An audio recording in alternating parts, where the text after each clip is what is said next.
Along the lines of the ripple effect, though, this is, and when I heard this at the Combine, I went, ooh, this is Bengals GM Duke Tobin about Jamar Chase. Jamar is always going to be our priority.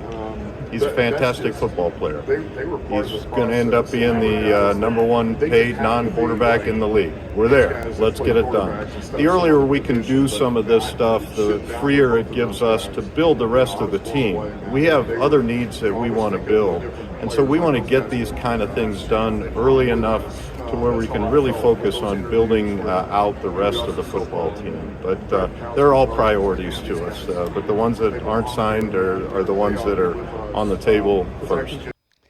Yeah, Jeff, I didn't shoot that, but when I heard that, I'm like, ooh, that's yeah.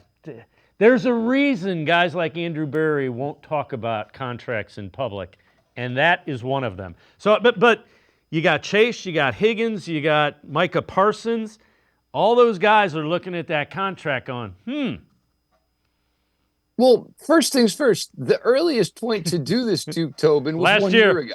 Yeah. 1 year ago. Yeah. And guess what? It would have been maybe 34.3, some number like that. Yeah. Look, the Bengals is the weirdest thing in the world. And this is the thing, because you want to re-sign Chase, you want to re-sign Higgins.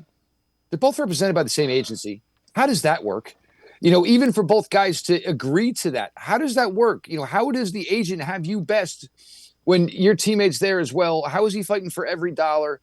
You got to put 11 guys out on the field on defense.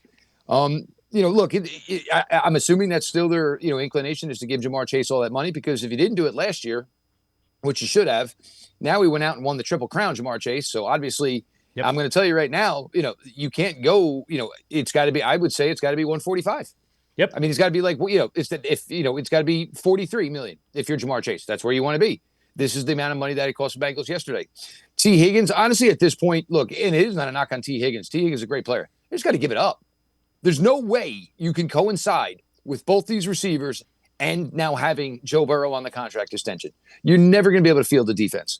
The Trey Hendrickson thing was another one. You should have chosen Hendrickson over Higgins. But that was actually a favor that Cincinnati didn't realize they did for the Browns. Because once you put Trey Hendrickson out there, here was a guy who was not going to cost you as much salary.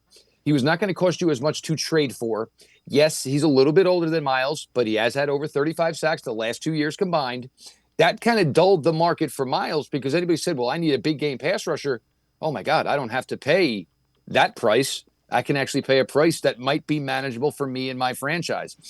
TJ Watt. I think the T.J. Watt thing's a little bit different, just because T.J., towards the end of the season, did not go really well for him. So I don't know if we were talking about he was going to be in conversation for this, type of contract again. But now it's going to make it awkward, obviously, because his agency is only going to say the price went up. Meanwhile, Pittsburgh, is trying to, politely tell their player they don't think he's worth that much. Meanwhile, you're ripping off money for DK Metcalf. You're trying to bring in, Aaron Rodgers. Who knows if they're going to keep Pickens? But I mean, if it's Rodgers and it's Metcalf and it's Higgins, Pickens, this can go only one of two ways. It's either going to go really, really well, or it is just pull the pin out of the grenade and it is going to go. It'll be. Yep. It's way, way, way combustible.